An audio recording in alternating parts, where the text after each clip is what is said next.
Seryoso ka ba talaga, Lo? Ipapakasal mo ko sa lalaking hindi ko naman kilala o gusto? Ayun na nga bang sinasabi ko sa'yo, di ba? Bawas-bawasan mong panonood mo ng K-drama. Naiiritang sigaw ni Moon sa lolo niyang si Lolo Star. Lumabi lamang si Lolo Stars na parang isang bagets, kahit halos hindi na ito makatayo dahil sa katandaan. Nasa 70 years old na ito kaya kailangan itong alagaan ng mabuti at pagbigyan sa lahat ng gusto.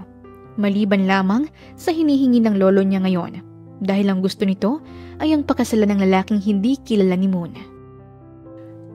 Apo, napakagwapo ng lalaking ito at isa pa mayaman at mabuting tao. Gusto ko lamang ay mapunta ka sa lalaking maganda ang buhay bago ako mawala. Pagdadrama pa ni Lolo Star kasabay ng pagsinghot kahit wala naman itong luha. Lolo naman, alam mo naman na hindi na usong arranged marriage sa panahon ngayon, hindi ba? Saan ka pumulot ng lalaki na papayag na pakasalan ako? Hindi siya lalaki, Apo. Isa siyang Diyosa na nakasuot ng suit. Sambit pa ng lolo niya na nanginginang ang mga mata. Lo, ay nang habang sinasabi ko sa'yo, dapat kasi umiinom ka ng gamot palagi. Ayan tuloy nababaliw ka na. So, sino nga itong lalaking napili mo? Pagtatanong na sabi ni Moon. Si Berto, Apo. Siyang napili kong mapapangasawa mo. Bulalas ng lolo niya na nagpaputla sa dalaga at kamuntika ng mahimatay. Diyos ko po, Lord. Iligtas mo ko sa amoy paa na lalaking yun. Naibulong ni Moon sa sarili sabay kapit sa malapit na pader dahil pakiramdam niya ay mabubuwal siya sa panlalambot. Ang tinutukoy kasi ng kanyang lolo ay ang numero 1 manliligaw niya na mukhang paa na si Berto o mas kilala sa pangalan na Bertonado. Isa itong may-ari ng supermarket sa bayan nila kung saan ang lahat ng mga magulang dito sa village nila na kasing edad niya ay gustong ipakasal sa binata. Maliban sa mukha itong paa, amoy imbornal pa ito at minsan naman ay amoy sibuyas kaya hindi ito matagalan ni Moon. Sa dami ng lalaki sa mundo, bakit pa ang amoy sibuyas na yun, Lolo Star? Hindi porket mahilig ako sa sibuyas, susundin na kita. Sabi ni Moon sa problemadong tinig. Mabuti pang mamatay na lang siya na singtuyot ng disyerto. Huwag lamang siyang mapunta sa lalaking hindi uso ang ligo. Kahit hindi siya kagandahan ay may taste pa rin siya sa lalaki. At hindi lang basta taste kundi may pangarap siya na lalaki. Lalaking guwapo, mabango, malinis, mayaman. At higit sa lahat ay amoy baby powder hindi sibuyas. Mabuting bata si Berto, Apo. Isa pa'y pangarap ka ng lalaking yon para naman makapag-grocery ako nang hindi nagbabayad. Katwiran ng lolo niya na para bang ginamit lang siya upang makapag-grocery kahit ang pamilya niya ay may sariling kumpanya. Lolo, kaya kong mabuhay na walang supermarket pero ang makasamang amoy sibuyas na yon? Hindi. Isipin mo, Lolo, pwede akong magkasakit sa baga dahil sa amoy niya. Pinagtaasan naman siya ng kilay ni Lolo Star para bang isa siyang malaking tanga sa harapan nito. Bilhan mo siya ng deodorant, Apo. Paliguan mo para bumango. Basta, gusto ko pa rin siya para sa'yo. Pagpupumilit pa rin ito. Wala nang nagawa si Moon kundi ang pagbigyan ng lolo niya sa gusto nito. Kung ang kasiyahan ng matanda ay ang kasiyahan nitong makita siyang may kasal sa sibuyas, ay handa siya. Si Moon ang nag-iisang apo na babae ni Star Capepe. Isa itong magaling na business tycoon sa Pinas, lalo na noong kapanahunan niya. Namatay kasi ang mga magulang ni Moon sa isang aksidente. Naiwan siya at ang kuya niyang si San sa pangangalaga ng lolo nila. Ito ngayon ang nagpapatakbo ng kanilang kumpanya. O siya, ako'y magpapahinga na at planuhin mo na ang kasal niyo ni Onion. Huwag kang tatakas, Apo, dahil kahit pumunta ka pang buwan ay iuuwi kita. Babala pa ng lolo niya bago ito naglakad gamit ang tungkod niyang gawa pa sa pinakamahal na kahoy sa mundo. Dumaan ang lolo niya sa elevator na pinasadya talaga upang mabilis siyang makapunta sa silid. Naiwan si Moon sa living area habang ang lolo niya ay pumasok na sa silid nito. Isa na naman sa puproblemahin niya ngayon ay ang pagpapakasal. Sandali siyang sumandal sa sofa at pumikit at ninamnam ang malamig na simoy ng aircon dahil nagiinit ang ulo niya sa katigasan ng lolo. Napakislot pa si Moon nang marinigang langit-ngit ng malaki nilang pintuan. Iniluwa nito ang kuya niyang si San na as usual ay bugnot ang muka. Bakit ang haba ng uso mo? Huwag mong sabihin may ginawa na naman si Lolo na labag sa loob mo. Angat pa ang kilay nito nang itanong ito kay Moon. Kilalang kilala talaga nila ang isa't isa. Dahil sa isang tingin ay alam na nila ang kinakaharap ng problema ng bawat isa. Umupo naman ang kuya niyang si San sa kaharap na sofa. Spirit, utos pa nito. Paano kaya si Lolo? Pinapakasal ako kay Bertonado. Sinong hindi magkakaproblema? Aniya. Malaking problema nga yan. Hindi ko rin matagalan ng amoy sibuyas na lalaking yon. Pero dahil nga si Lolo yan, hindi na mababali ang gusto niya. Sambit ni San. Kuya naman, wala bang ibang paraan? Pikiin ko kaya ang kasal. Paano kung takutin mo si Berto para hindi siya tumuloy sa kasal? What do you think? Suwestyon ni Moon sa kapatid. Parang hindi mo naman kilala si Lolo. Sigurista pa sa sigurista yun. Pakasalan mo na lang siya. Tapos, ianal mo ang kasal kapag patay na si Lolo. Sabi ng kuya niya. Pinaningkitan niya ng tingin ang nakatatandang kapatid dahil hindi nakakatuwa ang biro nito. Maliban sa mahal na mahal niya ang lolo niya, ay ayaw niya itong mawala. Hindi pa siya handa. Siya, aalis na ako. Marami pa akong trabahong dapat tapusin. Ikaw nang bahala sa kasal mo, pero magpapadala ako ng judge o kaya yung kaibigan kong pare para magawan niya ng paraan. Sabi nito. Lumiwanag ang mata ni Moon dahil sa sinabi ng kapatid. Nagpasalamat siya rito bago nagpaalam patungong opisina. Mukhang wala na siyang ligtas sa kasalang naisip ng lolo niya. Kailangan niyang tiisin si Berto ng ilang buwan bago niya ito isahog sa ulam. Lumipas lamang ang isang buwan ay natuloy nga ang kasalan ni Moon at Berto. Isang simpleng kasal kung saan ang judge lamang ang magkakasal sa kanila. Isang simpleng itim na dress ang suot ni Moon. Itim na makeup at lipstick.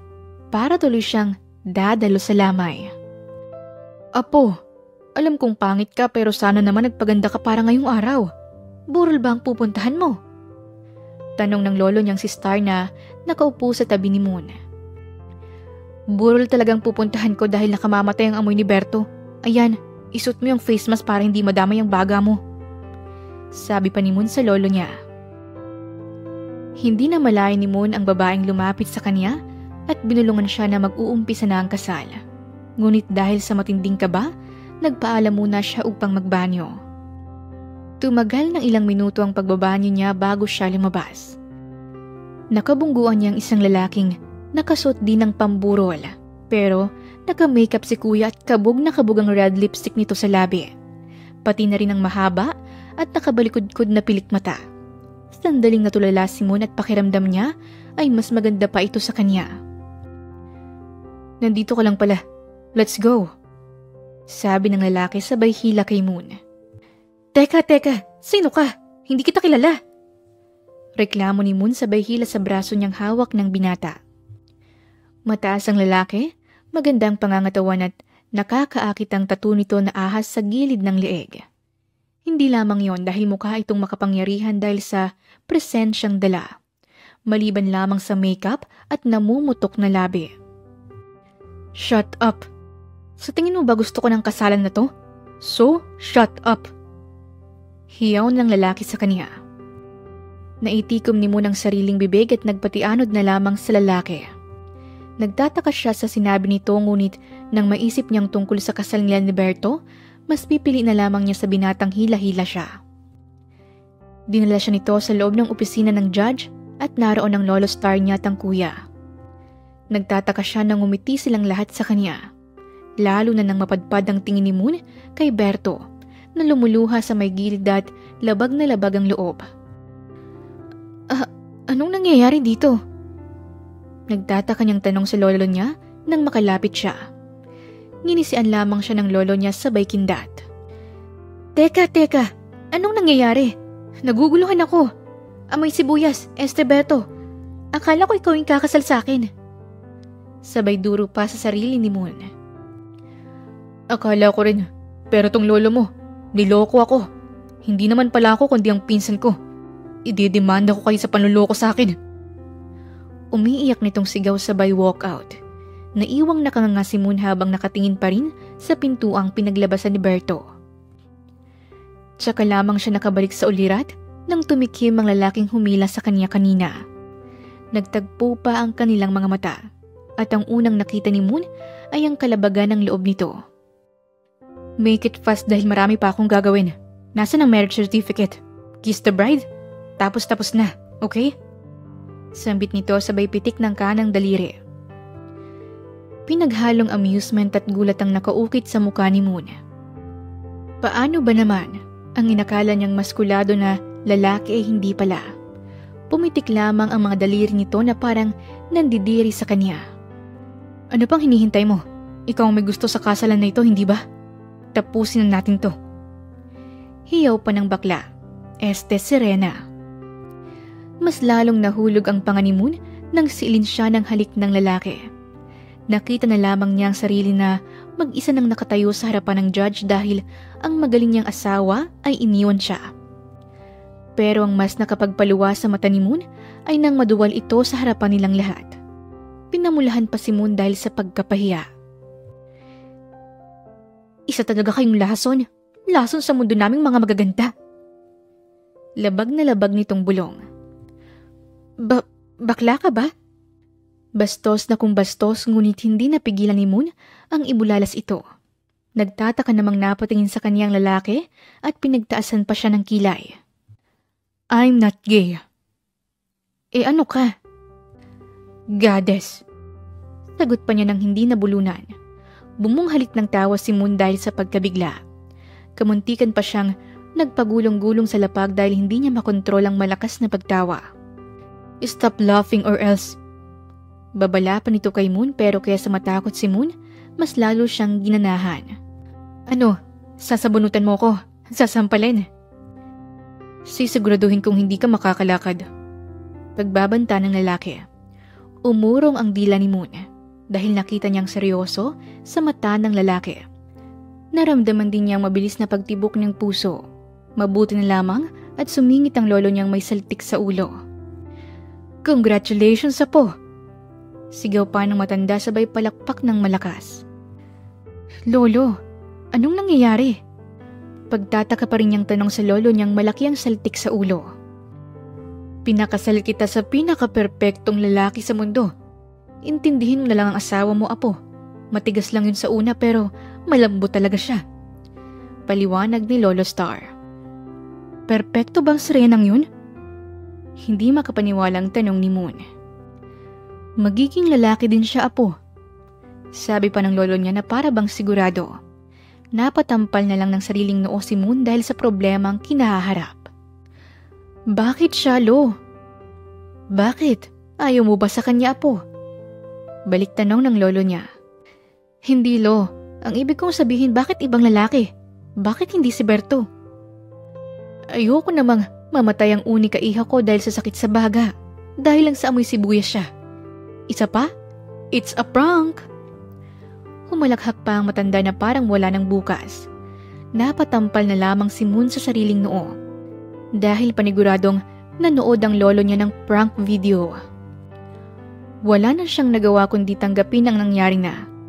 Kasama niyang lolo niyang umuwi sa mansyon ngunit pagdating niya sa siliday, wala na ang mga gamit niya. Nagpupuyos ang damdamin niyang bumaba sa ikalawang palapag. Naabutan pa niya ang lolo niyang nanunood na naman ng K-drama. Nasaan ang mga gamit ko, lo? Bakit nawawala? Pati ba naman to, prank? May halong iritasyon sa boses ni Moon. Nasa bahay na ng asawa mo. Sa kanya ka natitira ngayon. Pinadala ko na lahat para wala ka nang balikan na rito. Sabi ng lolo niya na nakatutok pa rin sa pinanunood. Bahagyang nasaktan si Moon dahil pakiramdam niya, pinapalayo siya ng lolo niya. 10 taon niya itong inalagaan simula nang mamatay ang mga magulang niya, 10 taon pa lang siya. Nasanay na siya sa pag-aalaga sa lolo niya kahit halos ang buhay dalaga niya ay nasayang. Mas gugustuhin niyang alagaan ng lolo niya kesa maglakwat siya sa labas tulad ng mga kaibigan. Gusto mo na ba akong umalis, lo? Bakit? Hindi lang ako nagtatanong pero bakit ang aga mo naman akong pinamigay? Singpait ng ampalaya ang pagkakabigkas ni Moon. Narinig pa niya ang pagbuntong hininga ng lolo niya bago malungkot na humarap sa kanya. Ito ang unang beses na nakita ni Moon ang malungkot na mukha ng matanda. Palabiro, bibo at loko kasi ang lolo niya. Gusto kong matuto ka sa sarili mong mga paa, apo. Hindi naman porkit pinakasal kita, hindi ka na matututo. Gusto kitang mapunta sa lalaking alam kong maaalagaan ka ng maayos. Gusto kong lumabas ka na at tignan mo ang tunay na mundo. Huwag mong ikulong ang sarili mo sa akin, apo. Masaya at malusog ang lolo mo. Malamig na sabi ng lolo niya. Hindi may paliwanag ni Moon ang bigat na nararamdaman. Pumatak din ang mga luha niya sa isiping ito palang iniisip ng lolo niya. Kahit na hanggang ngayon, siya pa rin ang inaalala niya. Pero lo, masaya naman ako kahit ikaw lang kasama ko. Pakiramdam pa ni Moon ay may bumara sa kanyang lalamunan. Apo, kasal ka na ngayon. Sige na, umuwi ka na sa asawa mo. Maayos na ako. Pwede mo naman akong dalawin rito. Pero lo, no but, please apo, pumunta ka na roon. Alagaan mo ang magiging asawa mo at ngayon ay pwede na akong matulog nang hindi ka inaalala. Sabi ni Lolo Star. Wala nang nagawa pa si Moon kundi ang sundin ng lolo niya. Nang gabing yun, tumungo siya sa penthouse ng asawa. Wala siyang naabutan na asawa ngunit narito lang mga gamit niya. Humiga na lamang siya sa malaking kama at pinagsawa ang sarili sa pag-iyak.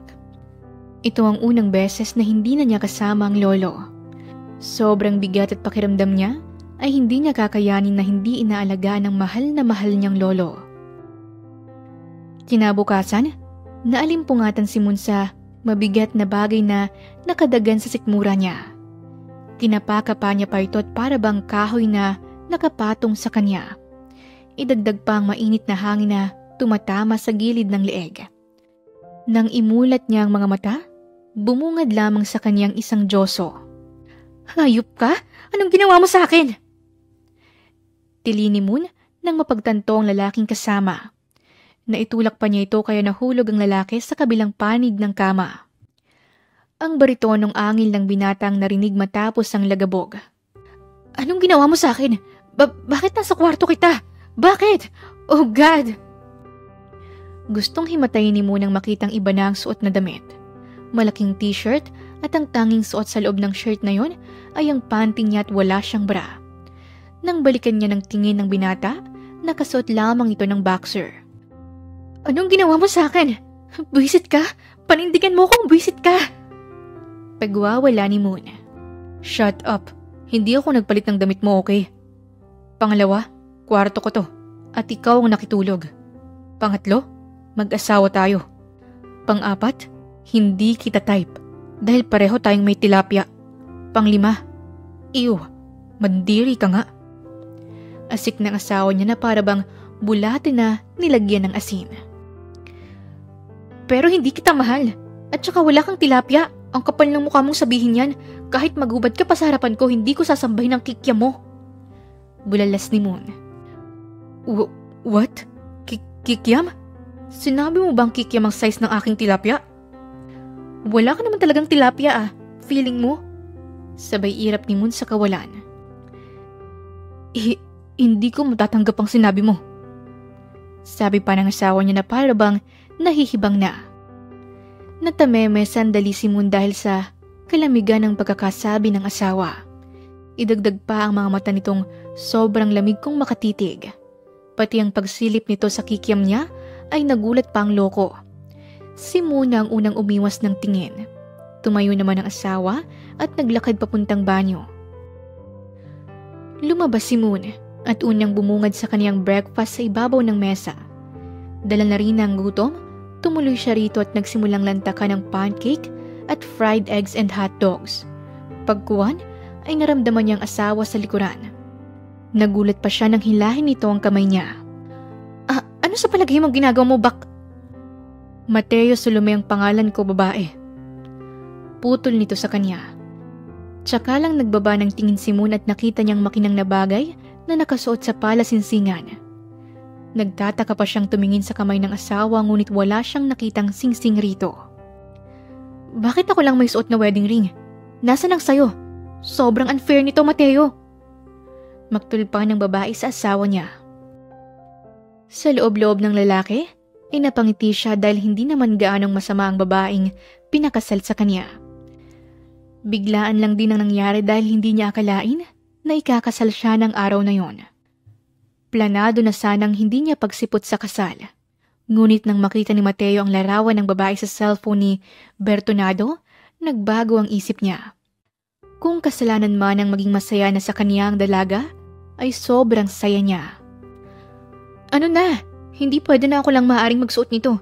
Hindi porket pinilit ka lang magpakasal sa akin ay hindi ka na magiging asawa ko. Nakanguso pa nitong dagdag. Napabuntong hininga na lamang si Mateo dahil sa kakyutan ng asawa. Inilabas niya ang wedding ring sa bulsa at inilapag ito sa harap. Isuot mo sa akin, bago pa magbago ang isip ko. Nakataas pa niyang kilay na sabi. Dali-dali naman itong kinuha ni Moon at sinuot sa daliri ng asawa. Sabay silang nag-almusal at nagkwentuhan sa mga bagay-bagay. Nagulat si Moon dahil hindi marunong magreklamo ang asawa at nakikinig talaga ito sa mga sinasabi niya. Ilang taon ka na pala? Tanong ni Moon bago isinubo ang huling hotdog. 30. Nabuga ni Moon ang hotdog sa loob ng bibig at napaubo pa siya dahil sa pagkagulat. Hindi nila sinabi na gurang na palang napangasawa ko. Bulalas ni Moon na siyang nagpabuga naman sa kinakain ni Mateo. What the heck, woman? Anong sinabi mo? Gurang ako? Bulag ka ba para hindi mo makita na mas baby face pa ako sa'yo? Napipiko na sabi niya.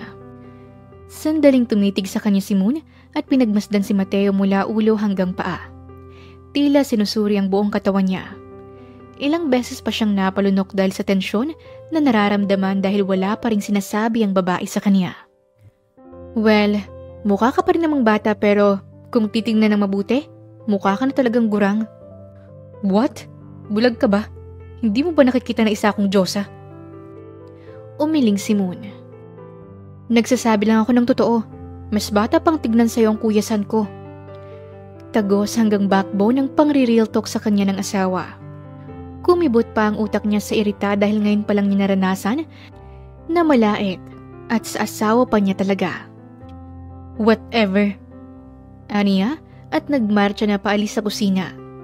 Nagdadabog pa si Mateo pero napahinto siya nang magsalitang muli si Moon. Pero hindi ko i-deny na ang gwapo mo. Parang sinaksak ng pana ni Cupido ang puso ni Mateo nang umagang yon.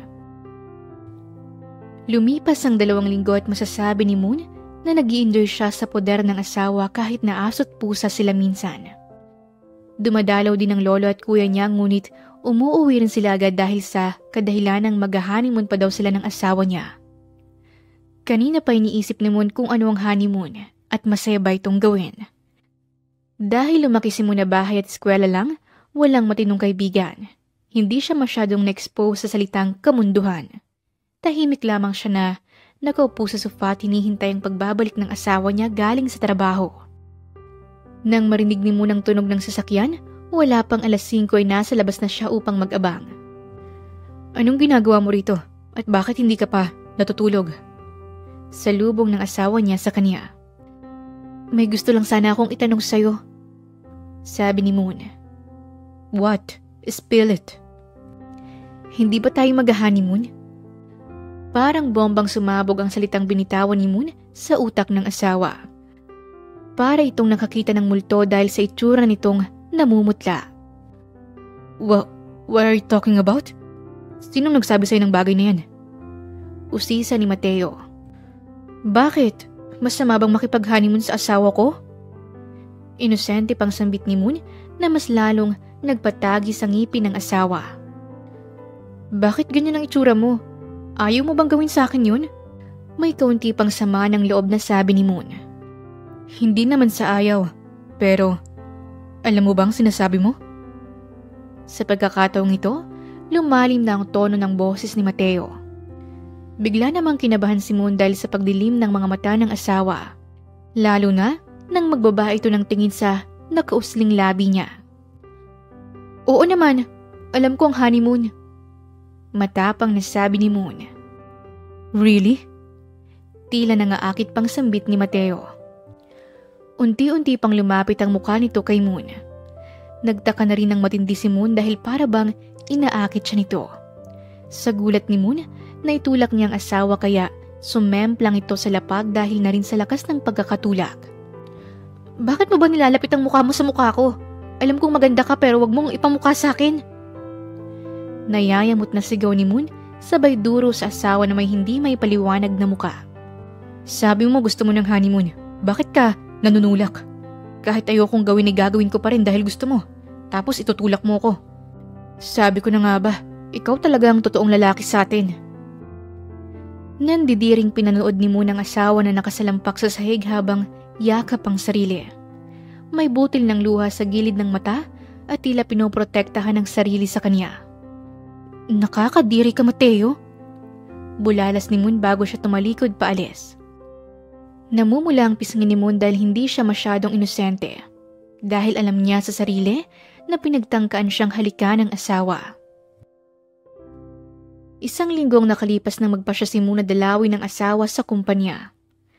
Naging panatag na ang loob nila at naging super close na rin sila. Inaamin na rin ni Moon na crush niya ang asawa. Napangiti pa siya ng malapad nang makitang handa na ang lunch na niluto niya para rito. Dumiretso na siya sa garahe at pumili ng gagamitin na sasakyan. Inabot ng kalahating oras bago siya nakarating sa kumpanya nito. Miss, may appointment ka ba sa loob? Harang sa kanya ng security na babae. Asawa ko ni Mateo Salome, ma'am.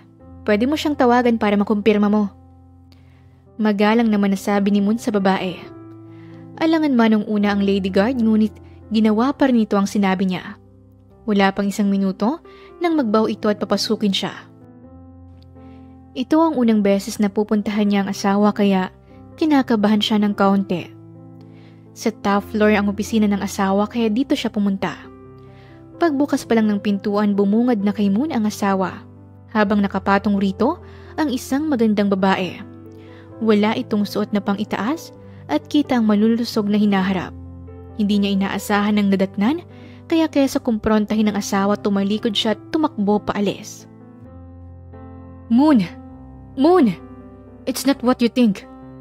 Sigaw pa ni Mateo sa nag-aalalang tono ngunit hindi na nakinig si Moon. Pati ang luha sa mga mata ni Moon ay hindi na niya napigilan. Sa fire exit na lamang siya dumaan upang hindi maabutan ng asawa ngunit nagkamali siya. Nagawa pa rin siya nitong maabutan. I said it's not what you think. Bakit ka ba tumatakbo? Bitawan mo ko. Uuwi na ako. Basag pa ang pagkakasabi ni Moon dito. Look at me, Moon. Pakinggan mo ang paliwanag ko. Naramdaman pa ni Moon ang paghawak nito sa magkabilang braso niya.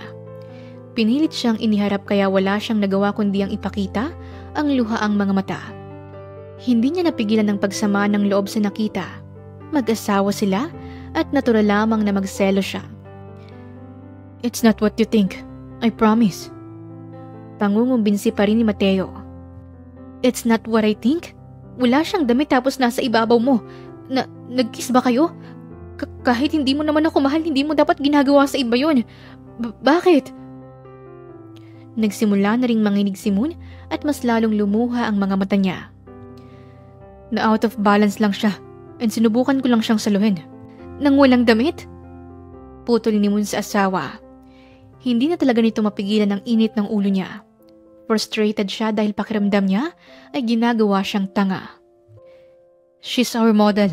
Nag-fit siya ng damit with our designer. It's normal to us na makakita ng naked woman. I'm sorry. Nakayukong paliwanag ni Mateo. I'm sorry. Hindi ko na hayaang maulit pa yun. Calm down, okay? Hindi kita lolokohin. I won't do that. Pagbibigay nito ng assurance kay Moon. Pero bakla ka, di ba? Paano mo natatagalang makakita ng pakwan? Hindi ka nandidire? Hindi ka nalalasuan? Inosenteng tanong pa nito. What? Dalawang magkasunod na pikit at bumunghalit ng tawa si Mateo. Hindi kasi mawala sa isipan niya ang inosenteng muka ng asawa. para tuloy siyang baliw na tawa ng tawa sa fire exit na silang dalawa lang. Namula naman sa pagkapahiya si Moon dahil sa naging reaksyon nito. Anong nakakatawa? Bakla ka, di ba? Dapat lang naman diri ka sa pakwan ng iba. Napaka-arte mo sa akin tapos... So, nagsiselos ka? Panunuyapan niya sa babae na mas lalong nagpapula sa pisngi ni Moon. Ang kaninang pilyong ngisi sa labi ni Mateo na wala nang mapagmasdan niyang asawa. Napakaganda nito lalo na ang mga inosente niyang mata. Bakit ka tumigil sa pagtawa? Tumawa ka lang. Nakakahiya sa iyo eh. Magkakabag ka sana. Naglakad na paalis si Moon ngunit bago pa siya makalapit sa pintuan ng fire exit, nakita na lamang niyang sarili na nakasandal sa pintuan habang nakadikit ang labi ng asawa niya sa kanya. Ramdam na ramdam ni Moon ang paghagod ng labi ng asawa na mas lalong nagpawala sa puso niya. Binabaliw mo ko. Nahihirapang sambit ni Mateo matapos maghiwalay ang kanilang mga labi. Anong ginawa ko? Ganyan. Panagutan mo ko muna. Panagutan mo ko. Muling nagdikit ang mga labi nila ng asawa. Ngunit sa pagkakataong ito, sinuklian ni Moon ang mga halik ng asawa. Dala ng excitement at kaba, lakas loob niyang pinantayan ang kasabikan ng kaniyang asawa sa kanya. Isang linggo nang hindi makatulog ng maayos si Moon dahil hanggang ngayon ay hindi pa rin sanay ang babae sa mga halik ng asawa.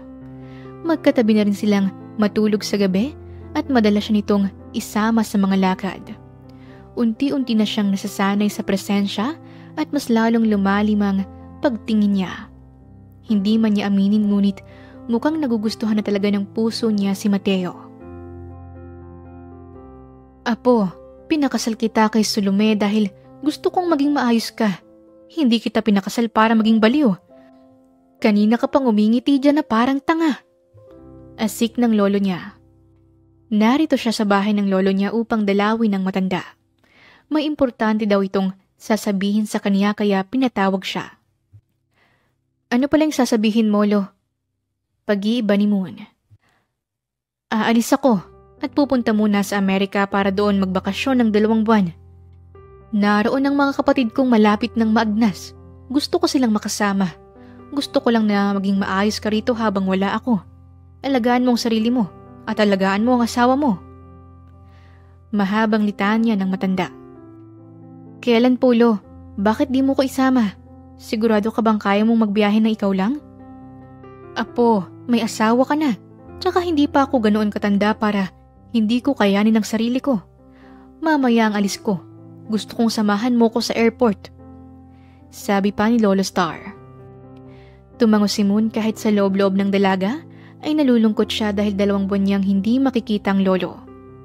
Kinuha niyang cellphone sa loob ng bag na nasa tabi at nagpadala ng mensahe sa asawa. Nagpaalam siya rito na hindi siya makakauwi agad. Dumating na nga ang oras ng paghatid ni Moon sa Lolo Star niya. Pigil na pigil niya ang mga luha habang pinunood ang papalis na likuran ng lolo. Ngumiti pa sa kanyang matanda ng nakakaloko at nag-pack-you-sign pa. Natawa na lamang si Moon bago siya nag-pack-you-sign din sa matanda. Tumalikod na si Moon nang makitang nakasakay ng lolo sa eroplano. Palabas na siya ng airport nang mag-vibrate ang cellphone niya. Nakita ni Moon na si Mateo ang tumatawag kaya mabilis niya itong sinagot. Hello? Nahihiya pa niyang umpisa. Hey, hindi pala ako makakauwi tonight. Sambit ni Mateo mula sa kabilang linya. Bakit? May overtime ka ba sa trabaho mo? Yes, so don't wait for me. Matulog ka ng maaga. Babe, anong mas maganda itong... may kasama ka ba? Kinakabahang tanong ni Moon sa asawa nang marinig niya ang boses ng babae sa kabilang linya. Malinaw pa sa malinaw at babae nga ang kaniyang narinig. Tinawag ito ng babae. May kasama ka ba, Mateo? Nasaan ka ngayon? Muling pagtatanong ni Moon sa asawa. Narinig pa niya ang pagbuntong hininga ni Mateo sa kabilang linya. Parang tangang nakatayo sa gitna ng parking lot si Moon. at hindi niya maigalaw ang mga paa nang masulyapan mula sa malayo ang asawa. Nakasandal ito sa sasakyan niya habang may kasamang magandang babae at isang batang lalaki. Ang hindi pa inaasahan ni Moon ay nang humalik ang babae sa labi ng asawa. "I will call you later," sabi ni Mateo sabay baba ng linya. Kitang-kita ni Moon kung paano kumislap ang malapad ng ngiti ng asawa habang buhat-buhat ang batang lalaki. Pinagbuksan pa niya ng pintuan ng babae at para silang isang buo at masayang pamilya. Hindi na napigilan ni Moon ang pagpatak ng mga luha niya habang pinanunood ang papalayong sasakyan. "Niloloko mo ba ako, Mateo? Pero bakit? Maayos naman tayo, hindi ba? Ang sabi mo, di ba pipilitin nating mag-work ang marriage na to? So bakit?" Puno ng sakit na tanong ni Moon sa sarili. Kinabukasan, nagising si Moon dahil sa masarap na amoy na nanggagaling sa kusina. Masakit ang ulo niya nang bumangon siya dahil sa walang sawang pag-iyak kagabi. Dahan-dahan siyang naglakad palabas ng silid at naabutan niya si Mateo na nagluluto ng almusal. "Good morning. Kararating ko lang at pinagluto na kita dahil mukhang pagod ka." Nakangiting sabi pa nito. Blanko lang ang mukha ni Moon habang nakatingin sa asawa. Tahimik siyang umupo sa mesa habang si Mateo ay hinahanap ang mga pagkain. "Saan ka galing kagabi?" Malamig pa sa yelong tanong ni Moon pero sa pagkain pa rin ang mga tingin niya. "May kinailangan lang akong asikasuhin." Sagot naman ito. "Talaga ba? Tulad ng ano?" Nagtaka na si Mateo sa kinikilos ng babae. Walang buhay ang mga mata at malamig din ito kung magsalita. Nakaramdam siya ng paninikip ng dibdib at takot pero pinilit niyang baliwalain ang napapansin. Mga documents na kailangan ng pirma ko." Patay mali siyang pagsisinungaling ni Mateo. Tumigil sa pagsubo ng pagkain si Moon at tumayo ng walang pag-aalangan. Nagulat pa si Mateo sa ginawa ng asawa kaya mabilis niya itong sinundan. "Moon, may problema ba tayo?" Nag-aalangang tanong ni Mateo. "Wala. Bakit pakiramdam ko iniiwasan mo ko? May problema ba tayo?" Pagsusumamo ni Mateo. "Tatanungin kita ulit. Saan ka ba galing kagabi? Sa trabaho? Sa opisina mo? O baka sa ibang babae?" May halong panunuya sa huling sinabi ni Moon. Umurong ang dila ni Mateo nang makitang sakit sa mga mata ni Moon. Tsaka pumasok sa isipan niya ang ginawang pagsisinungaling. Yumuko si Mateo at napahilamos na lamang ng sariling muka. "I'm sorry." Paghingi ng tawad. "Para saan? May ginawa ka ba?" "Ang totoo niyan, ayokong pakinggan kung ano man yan, Mateo. Sa bagay, ano nga bang pakailan mo sa nararamdaman ko? Lolo ko lang naman ang may kagustuhan ng kasalan na to. Isa pa, hindi ka lalaki. Kaya ramdam ko na napipilitan ka lang pero sana wag mo kong bigyan ng mixed signal. Naakala ko mamahalin mo ko pero hindi naman pala." Dinuro-duro pa ni Moon ang dibdib ni Mateo. Panay na rin ang patak ng mga luha niya dahil hirap na siya. Ito ang unang beses na nasaktan siya, na nagmahal siya at ito pa ang isinukli sa kanya. "I'm sorry." Puro ka sorry. Tapos ulitin mo lang din lahat. Mauulit lang din lahat. Hindi naman sa ganon. Makinig ka sa akin, okay? Si Rose. Isang malakas na sampal ang tumama sa pagmumukha ni Mateo. Sa lakas ng sampal na pinatikim ni Moon, pumihit pa kanan ng ulo ni Mateo. "Pinaglalaroan mo ko eh. So, Rose palang pangalan ng babaeng kasama mo ng gabing yon. Sa may airport na may kasama kang batang lalaki. Ang sayo niyo ang panoorin eh." Sabay po na sa luha ni Moon sa mga mata. "Hey, hindi naman sa ganun. Hindi naman sa ganun? Huwag muna tayong mag-usap." Naglakad na paalis si Moon at hindi na niya muling kinausap si Mateo ng araw na yon. Ilang beses pang nanuyo ang asawa ngunit naging matigas na talaga si Moon at ayaw nitong pakinggan ang paliwanag ng asawa. Upang makatakas sa asawa, minabuti niyang palaging umalis sa bahay at mag-aliw sa labas ng mag-isa. Tahimik lamang siyang pumipili ng magandang libro nang madapa ang isang batang lalaki sa harapan niya. Dali-dali naman niya itong tinulungan. Okay ka lang ba, baby? Malambing niyang tanong sa batang lalaki. May luha na ang gilid ng mga mata nito at nakalabi na rin. It's okay, baby. Kapag nadapa, ang gagawin mo lang ay tumayo, okay? Para maging strong ka at matapang. Pangaral pa niya sa bata. Thank you. Nahihiyang sabi pa nito. Ngumiti ng malapad si Moon tsaka siya nagpaalam sa batang lalaki. Tumakbo naman ito sa babaeng nakatalikod. Sa hugis pa lang ng katawan ng babae kahit sino ay mapapatingin talaga. Lalo na nang humarap pa ito. Dito na namutla si Moon. Dahil ang babaeng nasa harapan niya ngayon ay ang babaeng kasama ng asawa sa airport. Sinong tumulong sa baby namin? Sabihin natin kay Daddy Theo na big boy na ang baby namin. Dinig pa ni Moon na sabi ng babae. Tinuro siya ng batang lalaki. Kaya nang magtagpo ang mga mata nila ni Moon, nabura ang kaninang matamis na ngiti ng babae. Napalitan iyon ng blanco at malamig na titig. Nakaramdam ng intimida si Moon kaya mas pinili na lamang niyang tumalikod at huwag pansinin ng babae. Sa pagmamadali niya hindi niya sinasadya na makabungguan ang isang lalaki. Sa sobrang lakas ng pagkakabunggu niya, ay sumemplang siya sa malamig na lapag. Okay ka lang ba, Moon? Pamilyar ang boses ng nakabungguan ni Moon, kaya na magtama ang kanilang mata, nanlaki bigla ang mga mata ni Moon. Onion? Sambit ni Moon sabay turo kay Berto. Ganoon ba ako kabaho dati para bigyan mo ko ng palayo na onion? Biro ni Berto sabay tawa ng pagak, bago tinulungan si Moon na makatayo. Ibang-iba na ang lalaki sa harapan niya. Parang huling kita niya dito nung araw ng kasal na inakala niyang mukha pa itong hindi naliligo. Mahaba ang buhok, maraming tigyawat, amoy sibuyas at dugyot na dugyot tignan. Ngunit ngayon, ibang-iba na si Berto. Ang laki ng pinagbago mo. Hindi napigilan ni Moon na maibulala sa lalaki. Namula naman ito sabay kamot sa likod ng batok. Nag-iwas pa ng tingin at hindi mapakali dahil sa natanggap na papuri. Salamat. May babae kasi akong gustong ligawan, kaya inayos ko ang sarili ko. Tumatak din talaga yung mga sinabi mo sa akin noon.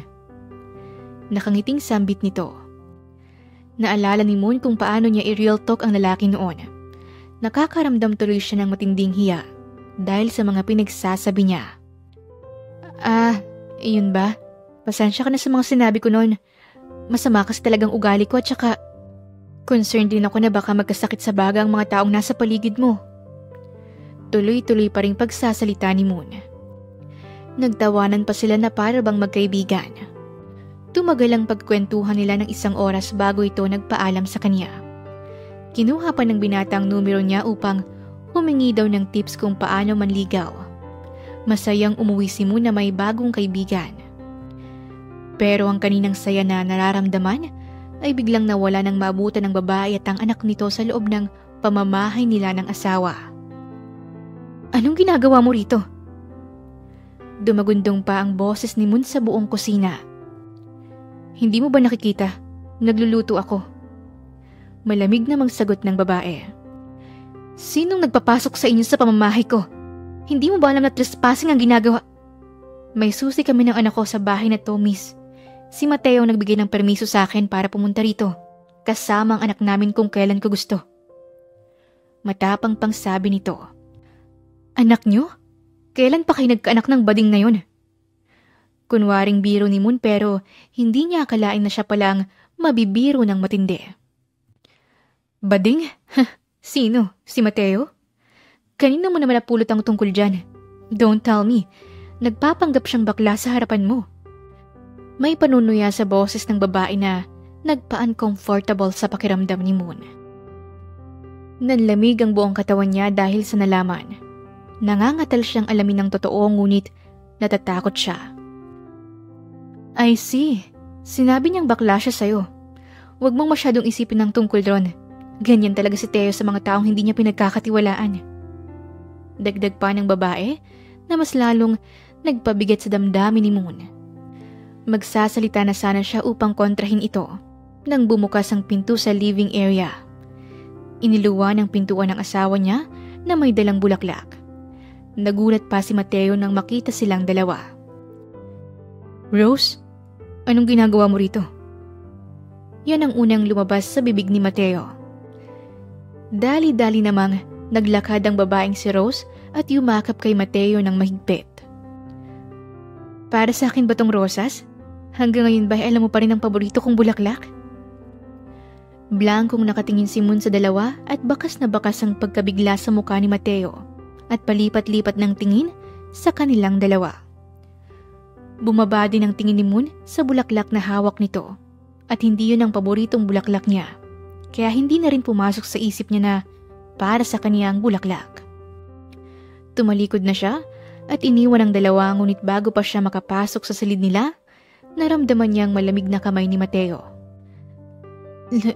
Let me explain." Tila takot na takot nitong sambit. Pabalang na binaklas ni Moon ang kamay ng asawa na nakahawak sa kanya. Tinitigan ito ng malamig sa mga mata na mas lalong nagpakaba sa lalaki. "Na may susi sila ng bahay mo? Na anak mo pala ang batang yun? Ano pa bang i-explain mo sa akin?" "Hindi ko anak ang anak niya.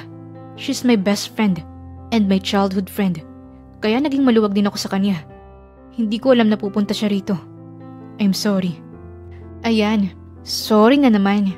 Tapos, uulitin lang din, tapos uulitin ng uulitin. Tapos na naman, hanggang paulit-ulit na lang. Hindi napigilan ni Moon ang magtaas ng boses. "Moon, mahal na kita. Please, ayusin naman natin to. Ilang araw ko nang lumalayo sa akin. Hindi ko na alam ang gagawin ko." Pag-amin ni Mateo sa babae. May kaunting gulat man, hindi pa rin napigilan ni Moon ang pagiging malambot. Umiwas siya ng tingin upang hindi tuluyang bumigay sa lalaki. Huminga siya ng malalim bago hinila si Mateo papasok ng silid. "Explain." Naalertong bigla si Mateo, kaya para itong maamong pusa na umupo sa kama. Yumuko din ito na para bang pinapagalitan ng nanay. "Ang totoo niyan, I'm not gay." Pag-amin niya na hindi na nagpagulat kay Moon. "I love women's dress.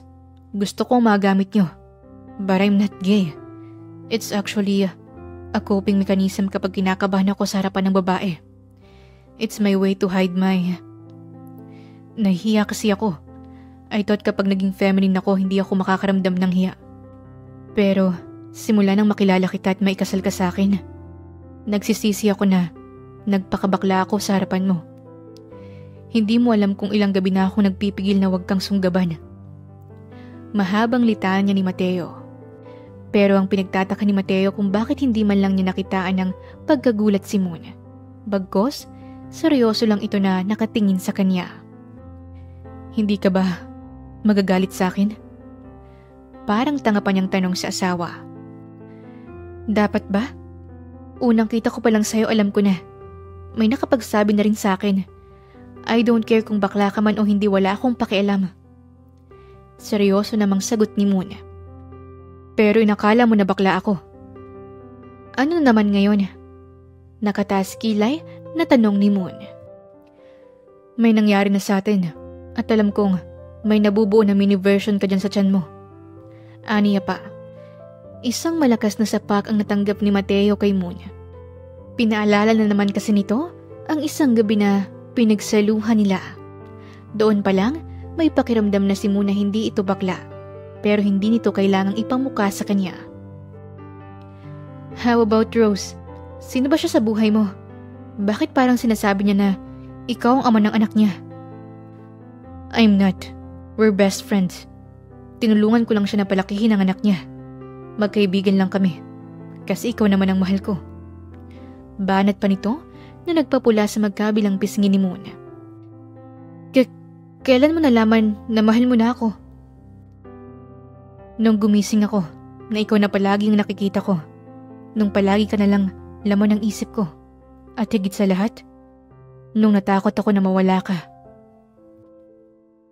Totoo ba? Yes, I love you, my moon and back. Sambit ni Mateo at hinila si Moon paupo sa kandungan niya. Nagyakapan sila ng mahigpit na para bang wala ng katapusan.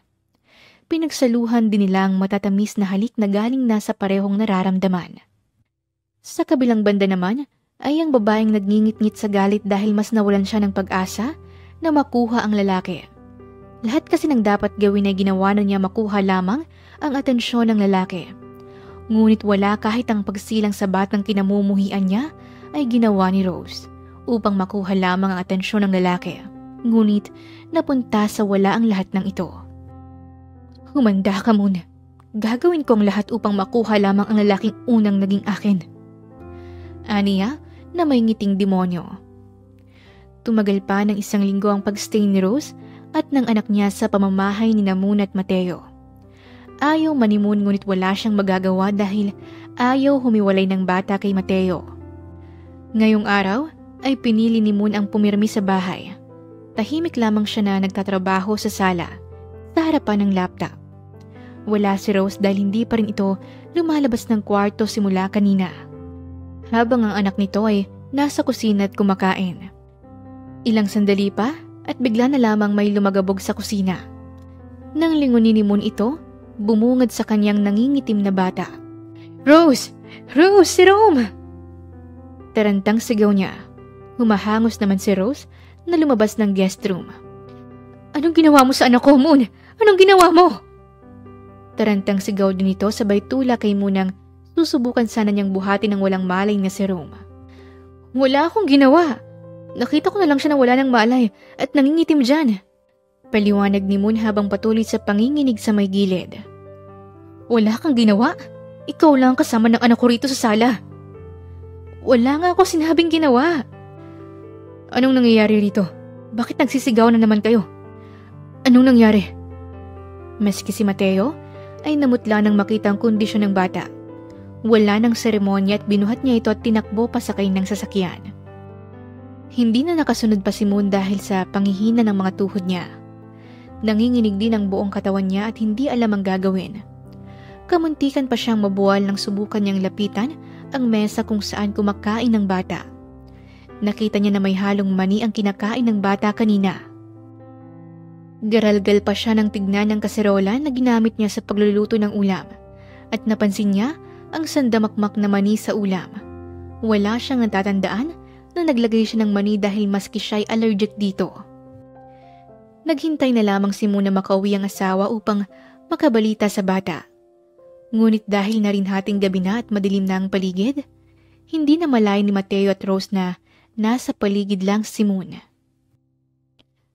Mateo naman, hindi ko naman sinasadya talaga na malagyan yun. Sabi ni Rose habang pilit na hinahabol ang lalaki. Hindi mo sinasadya? Bakit? Ano sa palagay mo? Mauuto mo ko? Na masisira mo sa akin ang asawa ko? Allergic ang asawa ko sa kahit anong mani. Kaya hindi ko isipin na magagawa niyang saktan ng anak mo.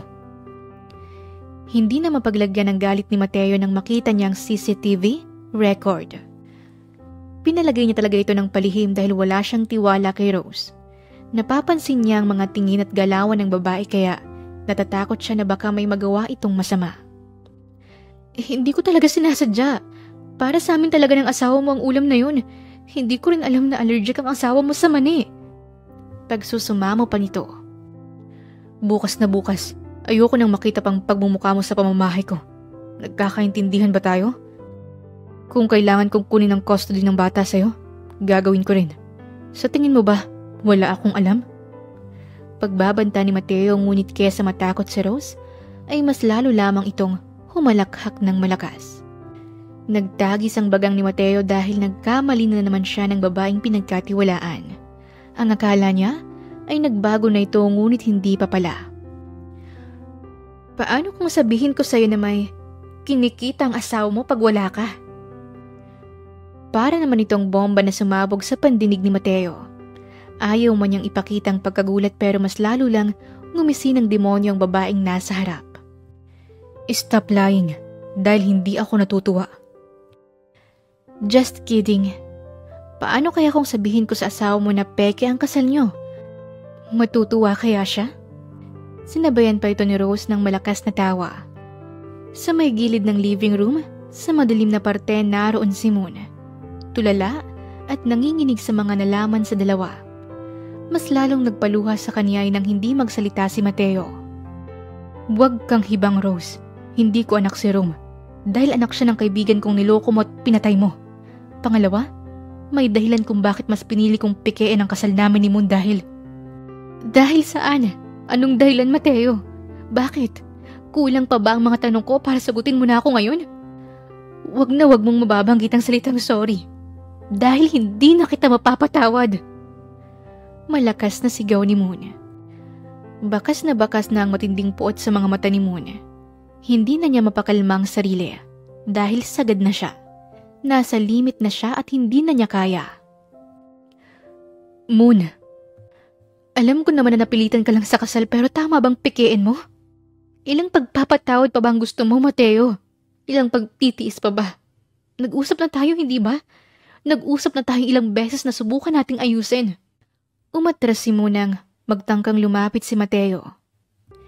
Ilang pag-intindi pa ba? Hindi mo talaga naiintindihan? Na sa isang relasyon kailangan ng tiwala. Kailangan ng pagiging totoo. Bakit? Mahirap ba ang gusto kong gawin mo? Sasabihin ko naman, Moon. Kailan? Ngayong nabuking ka na? Kung di ko pa narinig ang lahat ng ito ngayon, may plano ka bang sabihin sa akin ng totoo? Meron ba? Dumagundong ang boses ni Moon sa buong paligid. Miski si Mateo ay napakislot sa takot sa babae. Alam mo, pagod na ako. Parang bala na tumama sa puso ni Mateo ang salitang yon. Agad-agad siyang naglakad patungo kay Moon upang yakapin ito. Lumuhod ito sa harapan ni Moon at yumakap sa bewang ng babae. Patawarin mo ako, Moon, kung nilihim ko sa iyong tungkol sa bagay na ito. Maniwala ka sa akin, may rason ako. Gusto kong itama ang lahat simula sa umpisa. Bitawan mo ako, Mateo.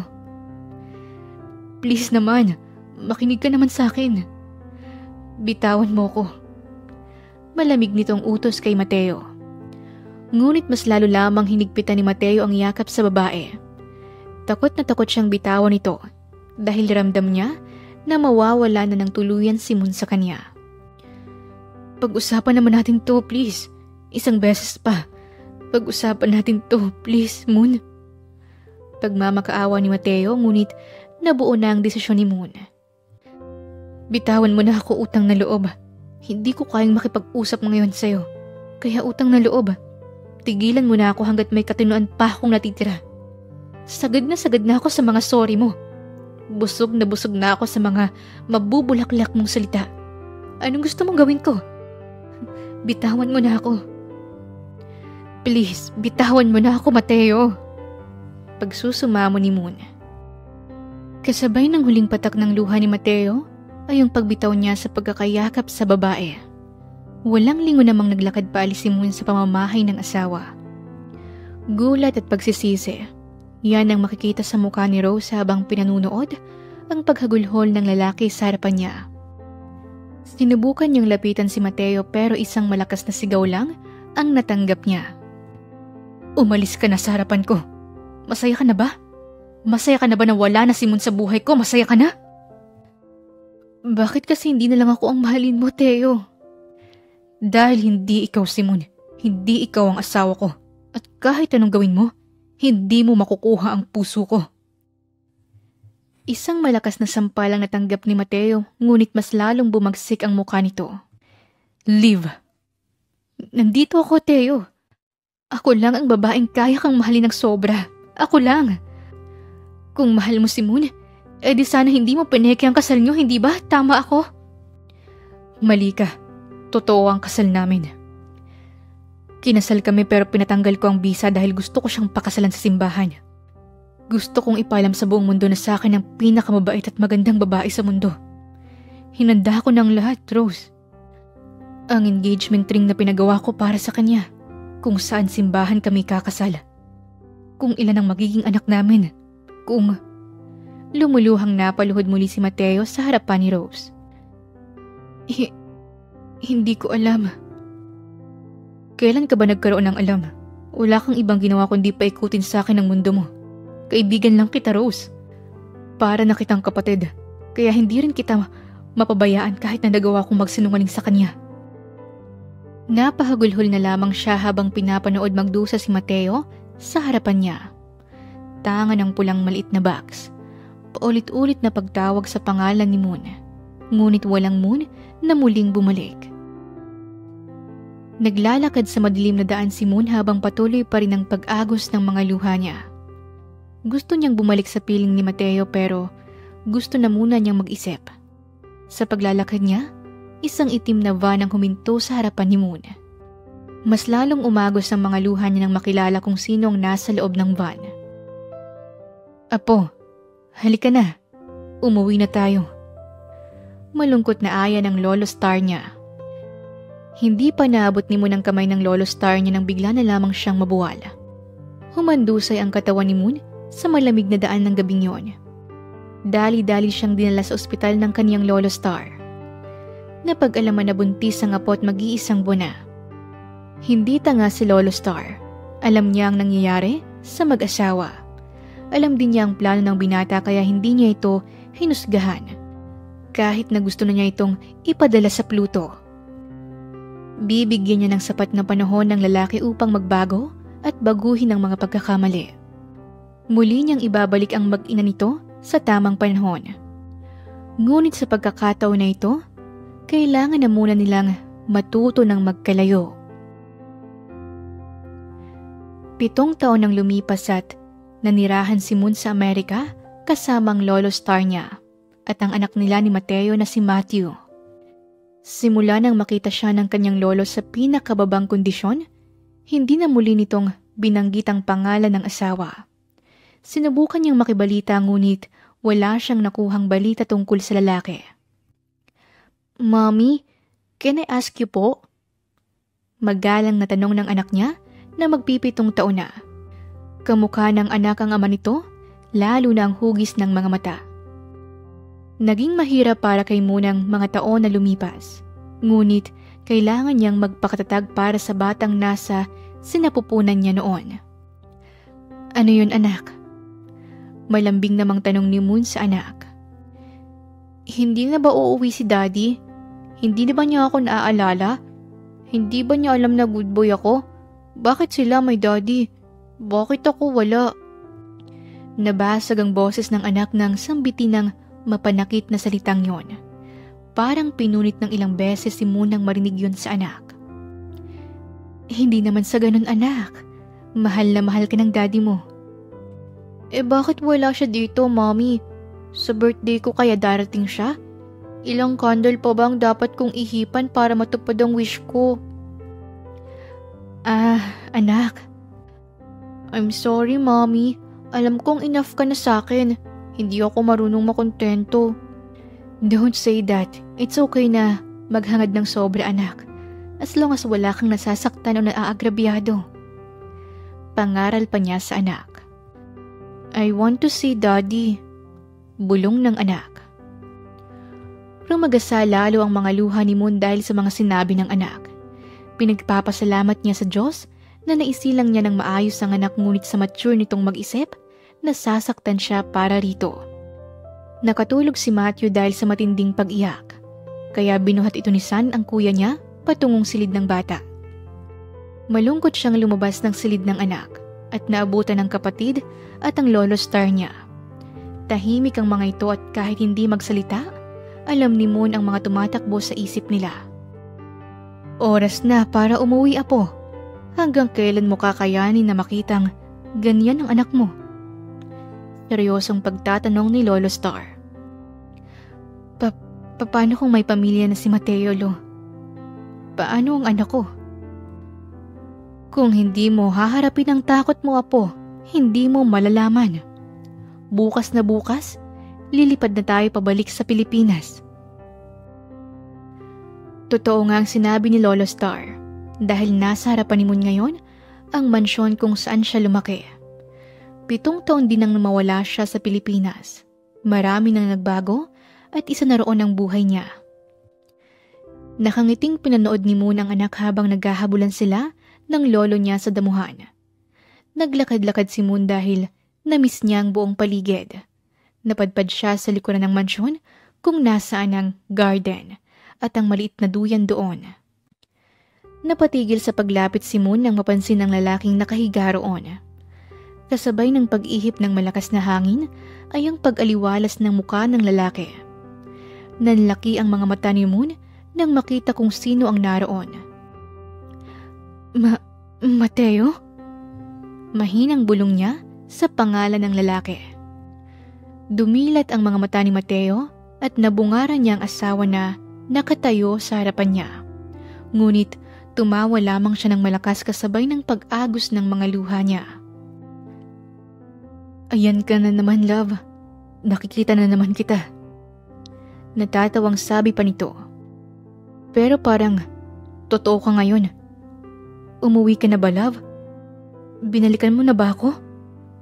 I respect your lolo na huwag ka munang guluhin. Babalikan mo na ba ako ulit? Puno ng sakit na tanong ni Mateo sa babae. Mula sa kinatatayuan ni Moon, nakita niyang pag-agos ng luhan ng lalaki bago ito pumikit. Napaluhod sa damuhan si Moon habang humahagulhol dahil sa mga narinig sa lalaki. Sa likuran niya ay naroon ang lolo star niyang proud na proud para sa lalaki. Pinatunayan talaga niya na kaya kanyang hintayin kahit gaano pa katagal. Lahat ng achievement niya habang nasa ibang bansa ka, lahat yun para sa iyo, apo. Lolo, alam mong tungkol dito? Bakit hindi mo sinabi sa akin? Tanong ni Moon sa lolo niya.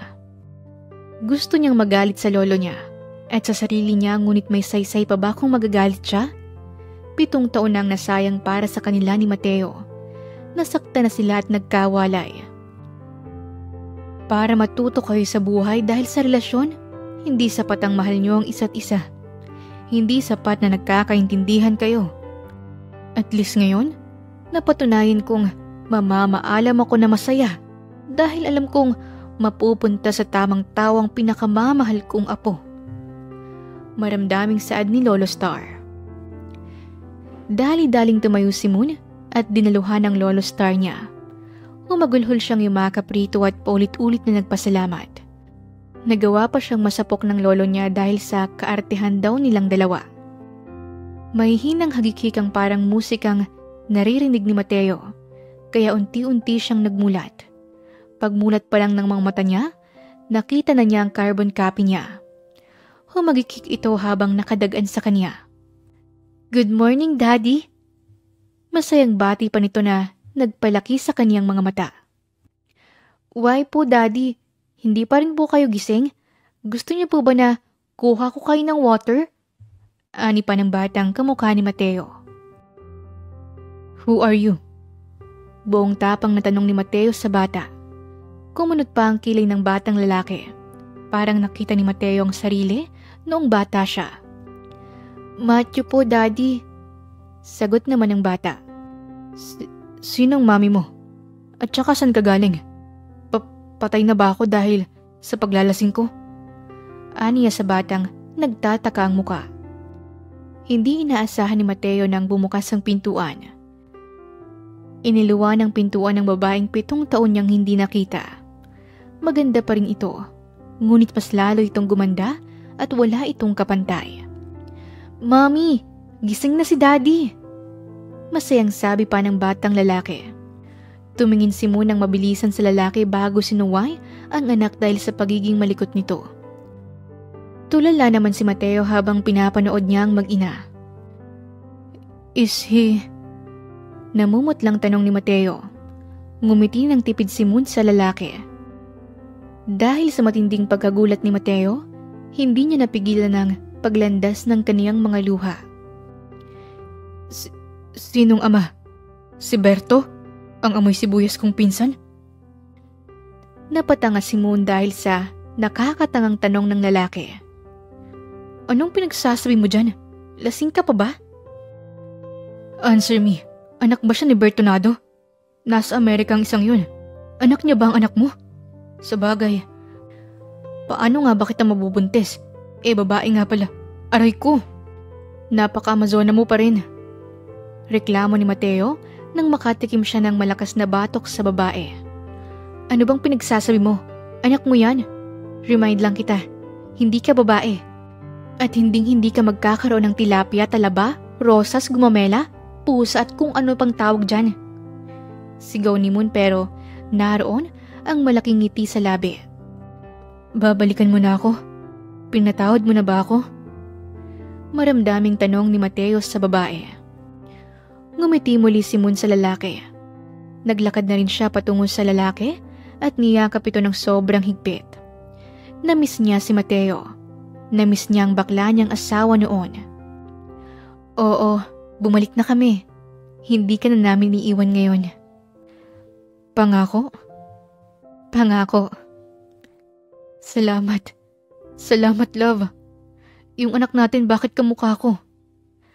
Paninira pa nito sa momentum nilang dalawa. Baka galing sa'yo siguro. Ang lakas ko talaga. Akalain mo? Pinagbiyak na bunga kami ng anak mo, Moon. I love you. Mahal na mahal pa rin kita. Mahal na mahal. Sabi ni Mateo kay Moon na puno ng pagmamahal. Mahal na mahal din kita, Mateo. Matapos ang 7 taon na nagkawalay sila, ito ang unang beses na matitikman nila ang labi ng isa't isa. Pakiramdam nila ay ito ang unang beses nila sa lahat. Magkayakap sila habang pinakikiramdaman kung gaano kasaya ang puso nila matapos ang 7 taon na nagkawalay. Makalipas ang 1 buwan ay muling ginanap ang kanilang kasal sa isang simbahan at matamis na pinagsaluhan ang isang silyadong halik. Wakas. Maraming salamat po sa inyong pakikinig sa kwentong ibinahagi namin ngayong araw. Muli, ito po si Inday Series at hanggang sa ating muling kwento. Maraming salamat po.